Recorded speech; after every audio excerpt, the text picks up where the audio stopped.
So viel Mühlenqualität für so wenig Geld hatten wir selten auf dem Tisch. Die Varia VS3 schwingt sich auf, die Top-Platzierung im Bereich der Einstiegs-Espresso-Mühlen einzunehmen. Was sie kann, wo sie vielleicht auch Schwächen hat, die man in Kauf nehmen kann oder muss, darüber sprechen wir in diesem Espresso-Mühlen-Video.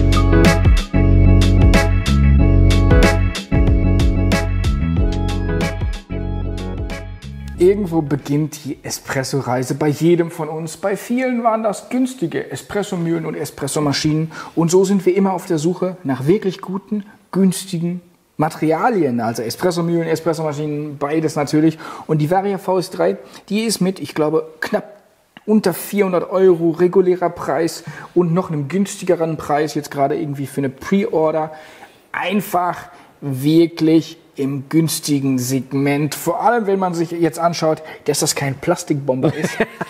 Gibt's ja auch noch günstiger, sondern das ist auf den ersten Blick erstmal eine recht elegante, hochwertige, ordentlich gebaute, in China gebaute Espressomühle. Ja, würde ich so, gute Zusammenfassung.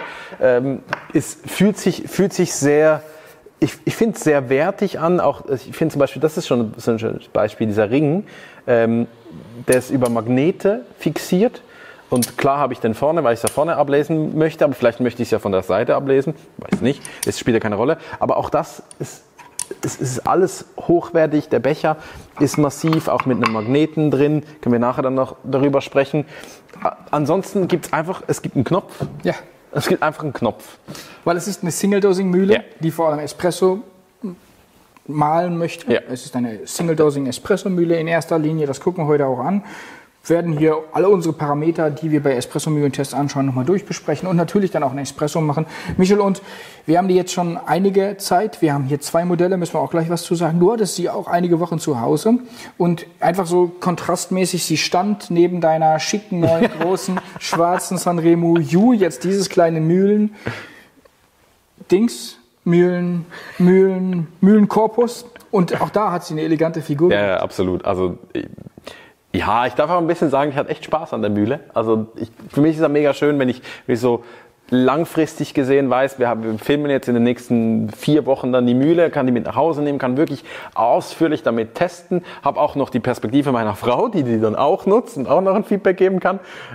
Und dann haben wir so einen gemeinsamen Blick auf die Mühle und da muss ich echt sagen, die macht echt Spaß. Also wirklich Preis-Leistung. Das können wir jetzt hier gerade schon mal am Anfang markieren, wobei wir werden gleich nochmal Espresso trinken, aber wir haben ja auch viel Espresso getrunken und deswegen können wir das hier auch schon mal markieren. Das wird ein positives Review, weil wir haben sie ja getestet und es war eben positiv und es gibt nur ein paar Dinge, die uns nicht so gut gefallen. Ja. Michel, ganz kurz 2 Modelle. Welches ist denn jetzt hier was? Warte mal, ich habe es immer erkannt, das eine hatte innen so eine grobkörnige schwarze Legierung oder Beschichtung und fängt extrem viel Kaffeepulver. Ja, das andere auch. Aber nicht so ist extrem. Ja, das ist, weil die schon länger in Gebrauch ist. Die hat hier so einen Edelstahl oder eine polierte Fläche. Ne? Ja. Da gleitet ein bisschen besser der Kaffee runter. Dennoch fängt es hier oben auch ein bisschen Material. Aber das ist so etwas, daran erkennt man den Unterschied. Was ist sonst der Unterschied? Ja, das wär's dann. Es gibt einen anderen Motor. Aber gleiche Power und so weiter. Aber gleiche Power. Uns hat man mitgeteilt, es gab bei der Version, also das ist mal Version 1, auch wenn man das nicht so genau erkennt, das ist Version 2. Akustikunterschied liegt bei knapp 1 Dezibel, nicht mal. Ist jetzt auch nicht so die große Welt, klingt auch nicht komplett anders.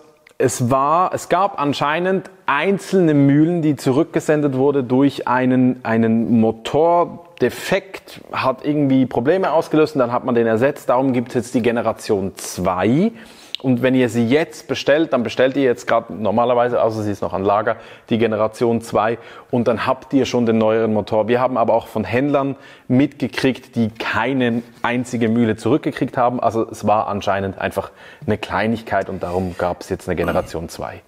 Dennoch, lass uns doch kurz über den Motor sprechen, beziehungsweise über das Motorlein in Verbindung mit einer wirklich langsamen Rotationsgeschwindigkeit auch der Mahlscheiben und entsprechend auch einer extrem langsamen Mahlzeit. Ja. Und das ist tatsächlich auch schon das, was als erstes auffällt.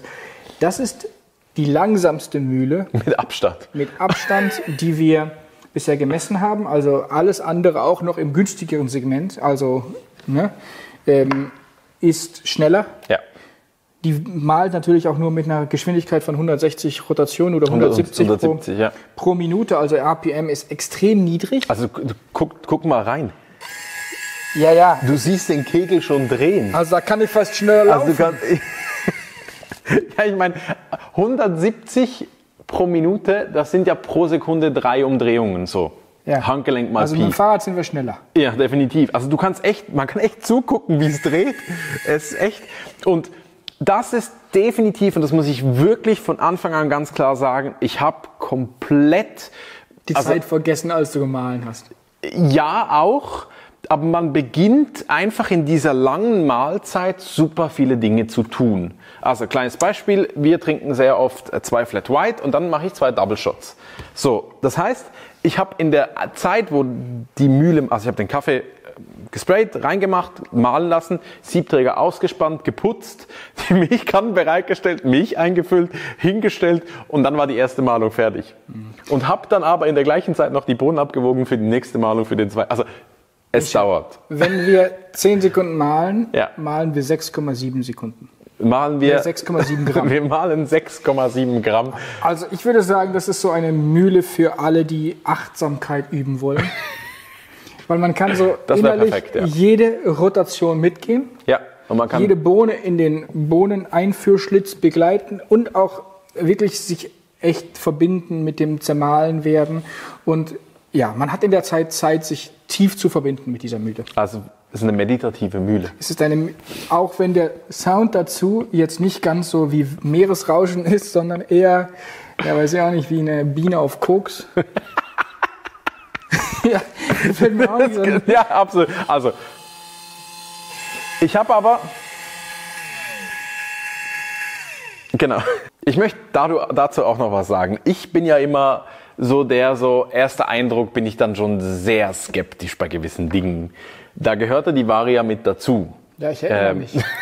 Es hat einiges gebraucht, Achtsamkeit wiederum. Ja, genau, es hat sehr viel Achtsamkeit gebraucht, um mich mit der Mühle auseinanderzusetzen. Dich zu öffnen, ne? Genau, weil, ja eben, ich möchte sie mit nach Hause nehmen, ich möchte sie ausprobieren, ich möchte jeder Mühle eine Chance geben.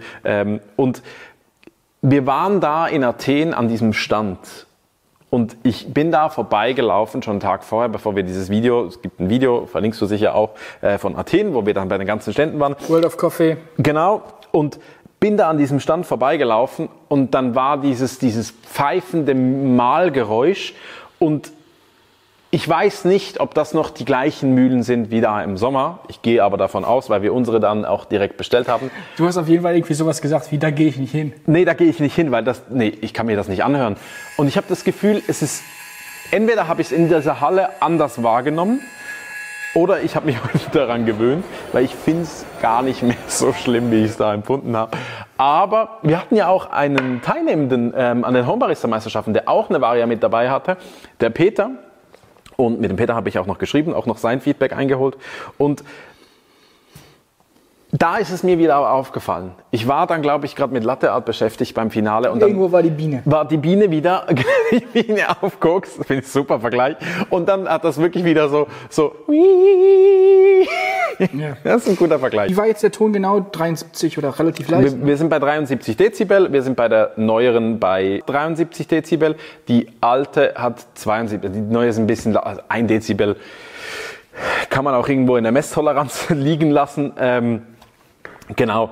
Und hast du auch schon gesagt, in der Messtoleranz liegen lassen. Du meinst, du hast nicht so genau gemessen. Doch, logisch. Also es gibt ein klares Prozedere, wie wir übrigens messen. Das ist immer die gleiche Höhe, immer der gleiche Abstand der Mühle auf 60, also auf Tischmenge, also so wie man zu Hause eigentlich mahlt und natürlich mit Kaffee. Also es ist ein Dezibelunterschied. Genau, aber es ist jetzt nicht, genau.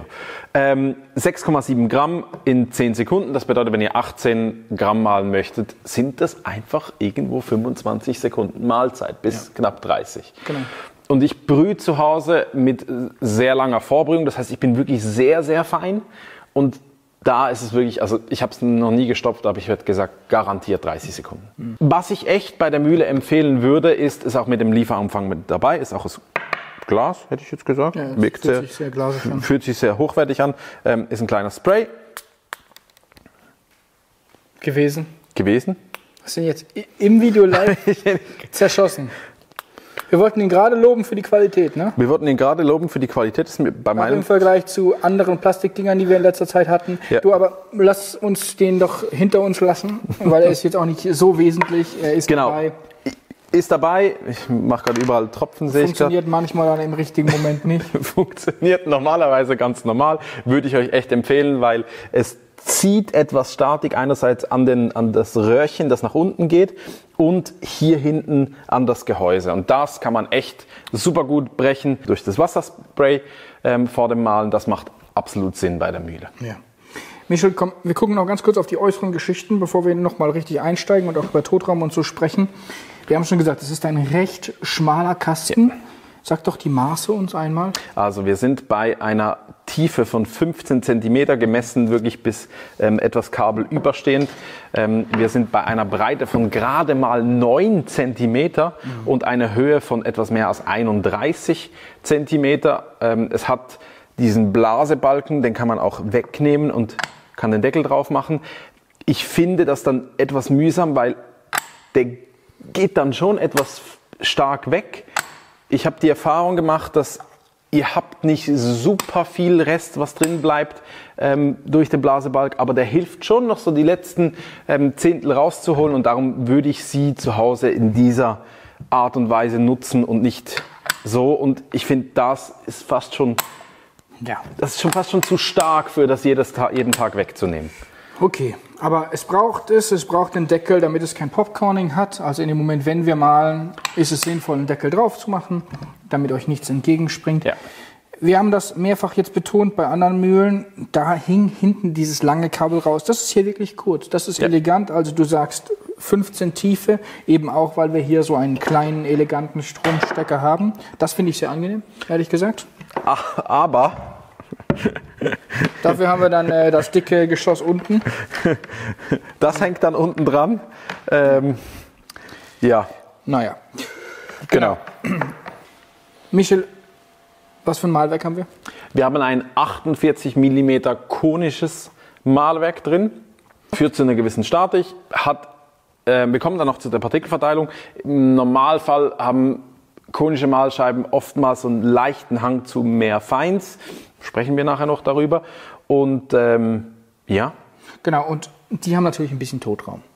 Genau, wir testen das ja immer so. Ist bei Single-Dosing nicht 100% relevant, aber gehört einfach mit dazu. Das heißt, wir stoppen die Malung, währenddem noch Kaffeebohnen oben drauf liegen. Dann nehmen wir die gebrochenen Bohnen, die oben drauf liegen, einmal weg. Und die ganzen? Und die ganzen. Das macht noch Sinn. Und alles, was dann wirklich in der Mahlkammer und oftmals im Weg wie haben wir das im letzten Video genannt? Ein Fallschacht, genau. Ja. Alles, was da drin hängen bleibt, das messen wir. Und das war bei der Mühle 1,8 Gramm. Aber nochmal, normalerweise ist das ein Test, der sinnvoll ist für Bohnen mit Bohnenbehälter. Bei Single-Dosing-Mühlen gebt ihr rein und lasst durchmahlen. Und wenn ihr durchmahlen lasst, dann habt ihr eben nicht noch diese 1,8 Gramm drin, sondern wir kommen auf einen anderen Wert. Wir hatten eine Standardabweichung, wenn man 18 Gramm verwendet, von 0,05. Und das muss man wirklich sagen, wenn ihr 18 Gramm reinmacht, kommen wieder 18 Gramm raus. Ihr habt zwischendurch mal, so kommen diese 0,5 zustande, dass einmal 0,05, dass einmal halt 17,9 rauskommt und einmal dann 18,1. Das würde jetzt auch wiederum in den Bereich der Messungenauigkeit der Waage schieben. Kann man auch. 0,05. 0,05. Ist zu vernachlässigen. Im Prinzip, wenn ihr euch die Zeit gibt, wahrscheinlich war die Achtsamkeit nicht groß genug in den Fällen, wo der Gramm nicht rauskam, weil du hast einfach schon bei 17,9 nach 20 Sekunden da abgebrochen. Nein.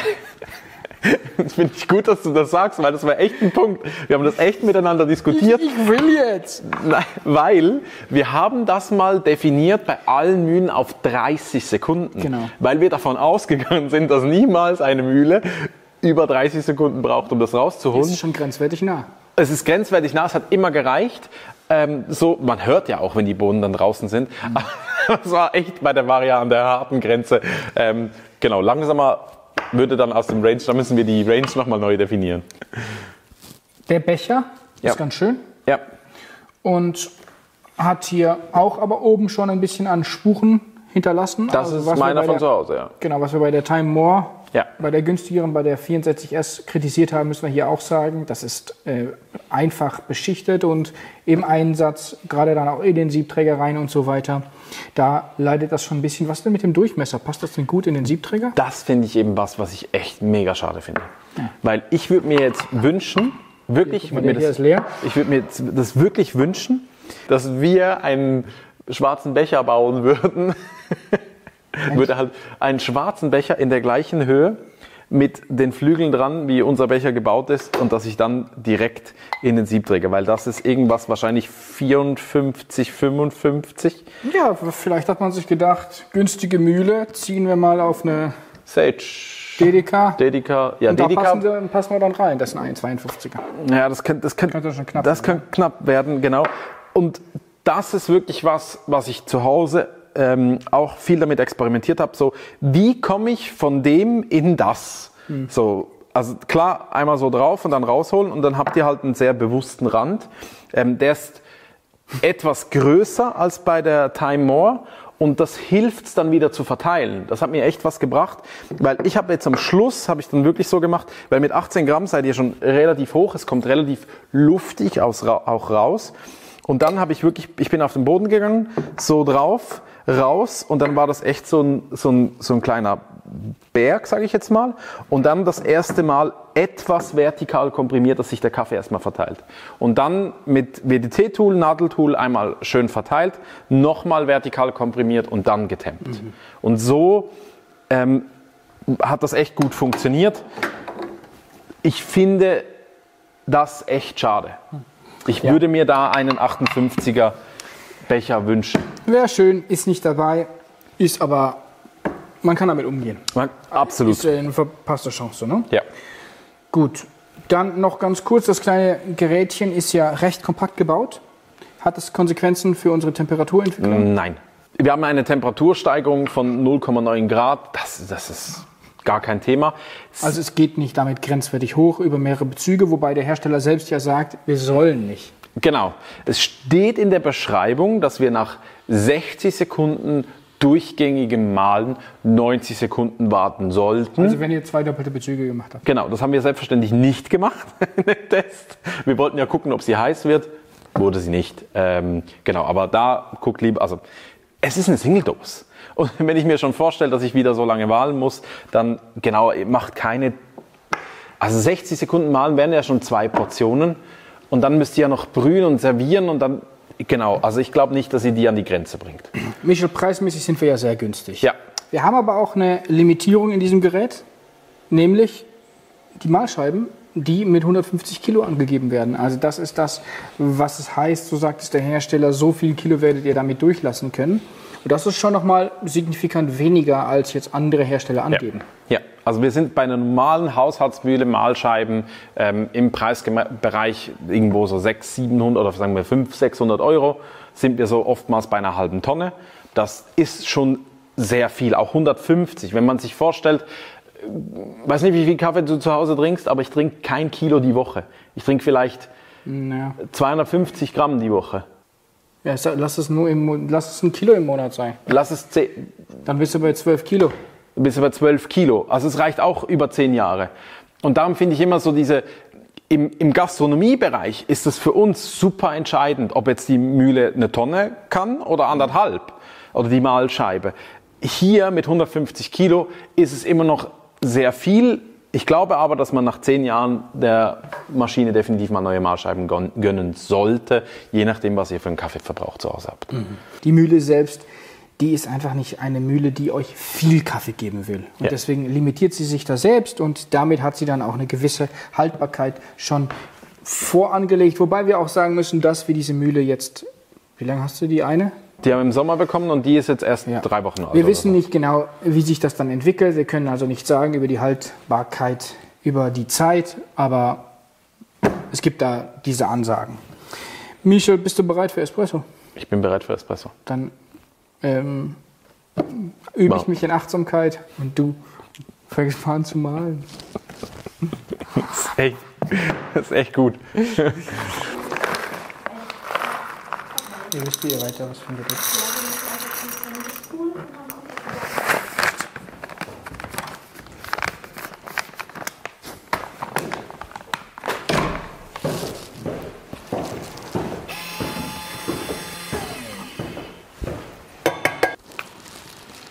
Es hat nicht so einen schönen Spritzer.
Was ich echt cool finde, dass der Becher wird leer, wenn du ihn kippst.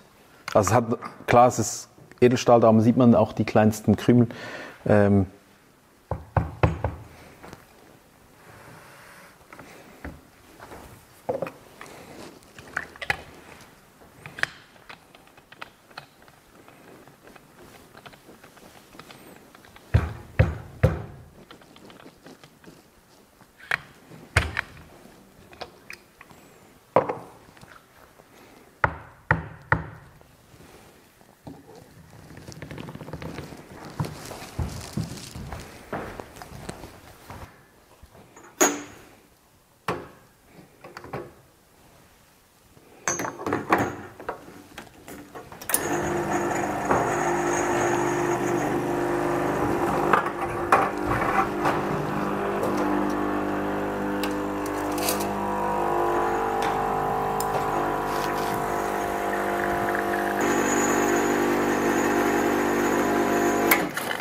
Die Stärke dieses Kaffees ist jetzt hier der Körper.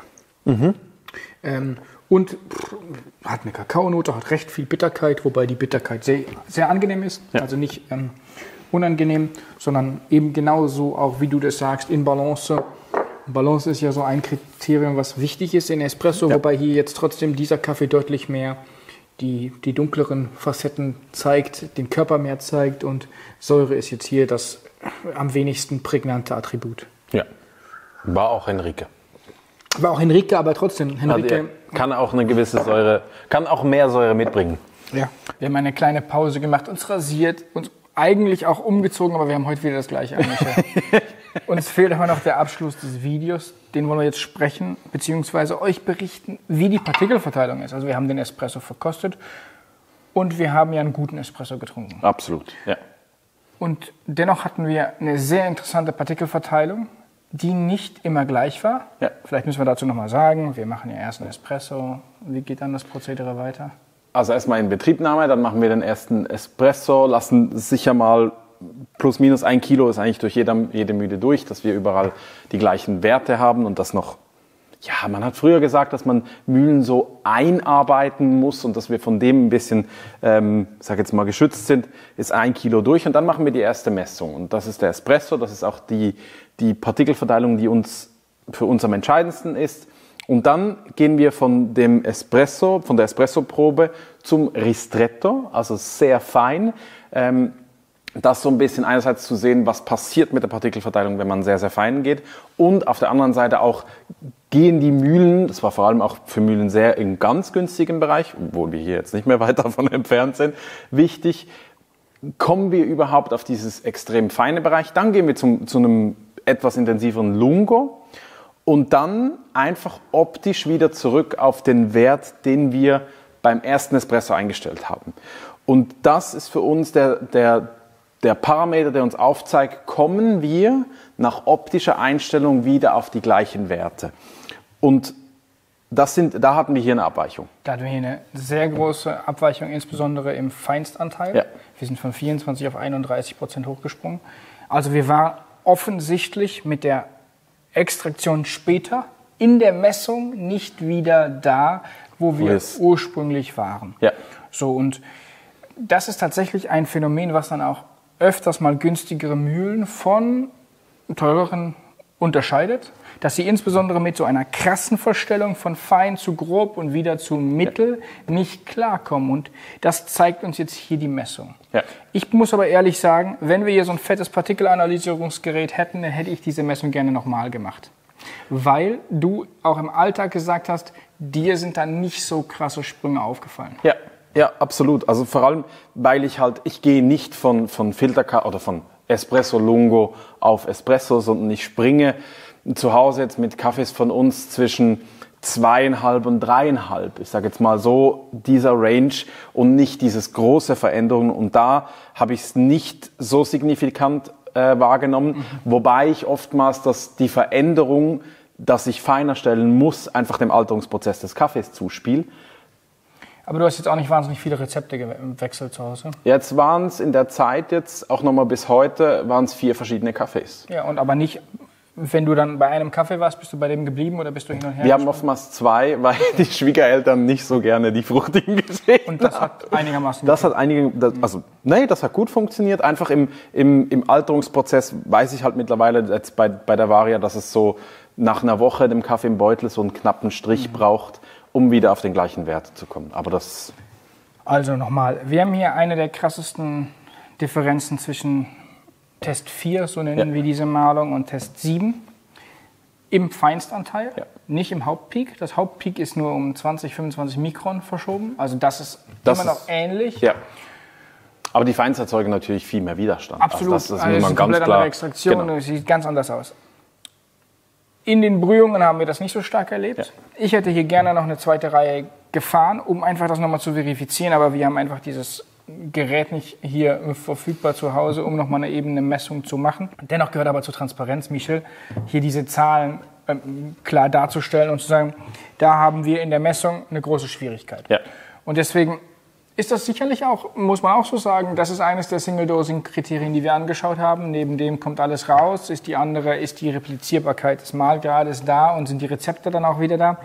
Und das war jetzt hier nicht die Stärke. In der Messung, im Alltag hatten wir weniger Probleme damit. Und ich bin da super interessiert, auch von euch zu erfahren, wie es euch geht. Also ihr habt ja die Mühle zum Teil auch. Und habt ihr auch da Erfahrungen gemacht, war es schwer, den Mahlgrad wieder zu treffen, wenn ihr von mir aus zu einem Amerikaner, oder Amerikaner macht ja mit dem gleichen Mahlgrad, aber zum Lungo gegangen seid oder so? Oder vielleicht mal sogar jemand oder versucht damit türkischen Kaffee zu machen und nachher noch ein Espresso. Habt ihr Erfahrung gemacht? Dann schreibt es uns sehr gerne in die Kommentare. Würde mich wirklich interessieren. Wir werden, wenn wir die nächste Testreihe nochmal machen werden, vielleicht dann experimentieren mit den machen da nochmal eine Analyse und da kommt dann noch ein kleines Update. Ja. Ich hab ein bisschen geshoppt. Ja, genau. Die müssen wir dann auch nochmal durchmessen und vielleicht machen wir hier auch nochmal diese Vergleichsmessung einfach. Genau, also da gehen wir nochmal drauf rein. Das sind die Mahlkegel, die 3 verschiedenen, die man bestellen kann und ersetzen kann. Ich bin vor allem sehr gespannt auf den hier, weil der soll von den Analysen, die Sie selbst gemacht haben, am wenigsten Feins produzieren. Wäre ich sehr gespannt für Filter. Das geben wir dann David auch noch in die Hand. Das werden wir uns gemeinsam anschauen. Und insofern haben wir noch ein bisschen mit der Mühle zu tun. Noch ein Upgrade, was aber leider Geld kostet. Wir haben ja das Ding hier kritisiert. Ja. Da hat tatsächlich Varia schon reagiert. Allerdings müsst ihr dafür nochmal Geld ausgeben und könnt hier einen besseren Dosierbehälter nachkaufen, der dann eben auch auf den Siebträger passt. Ja. Taugt denn der was? Der taugt was. Der hat ein bisschen Abstand. Es ist nicht wie ein Temper, aber das wäre jetzt auch nicht die Erwartungshaltung gewesen. Und Ich mag ja trotzdem die mit Flügel mehr, ne? Also Ja, die so oben aufstehen. er sinkt halt relativ weit weg. Der Flügel ist ein Witz. Es Also, geht, der geht komplett rein. Aber es geht komplett rein. Also die ganze Distanz geht hier rein. Ich fand es aber jetzt zu Hause in der Nutzung also ein Riesen-Update zu dem. Ich finde es nur ein bisschen schade, dass sowas extra Geld kosten muss. Ja. Das Vielleicht ist es dann in der nächsten Iteration an Bord. Aber vielleicht kostet die Mühle dann auch nicht mehr 360, 70, sondern 450 und vielleicht kauft ihr es dann doch lieber extra, wenn es euch interessiert. Ihr Lieben, das war unser Feedback zur Varia VS3. Eine echt coole Mühle, so doch über alle Kategorien unser Eindruck für den Einstieg, für alle Leute, die Espresso machen wollen, die ein bisschen Flexibilität wollen, die eine schlanke Mühle wollen, mit einer, wie es auch scheint, wertigen Bauart. Die macht Spaß, die steht auf dem Tisch, obwohl sie nur leicht ist, aber es ist eine tolle Mühle. Ja. Also hat Spaß gemacht. Ich bin teilweise immer noch so ein bisschen sprachlos, weil es einfach... Also ich würde sagen, sie ist ja regulär im Bereich zwischen 300 und 400 Euro. Ja. Und in der Preiskategorie würde ich sagen, sucht die ihresgleichen. Also wenn ihr zwischen 300 und 400 Stutz ausgeben wollt, ist das sicher eine sehr interessante Wahl. Soweit für heute. Das war die Varia VS3. Und jetzt sagen wir Tschüss und wünschen euch eine gute Woche.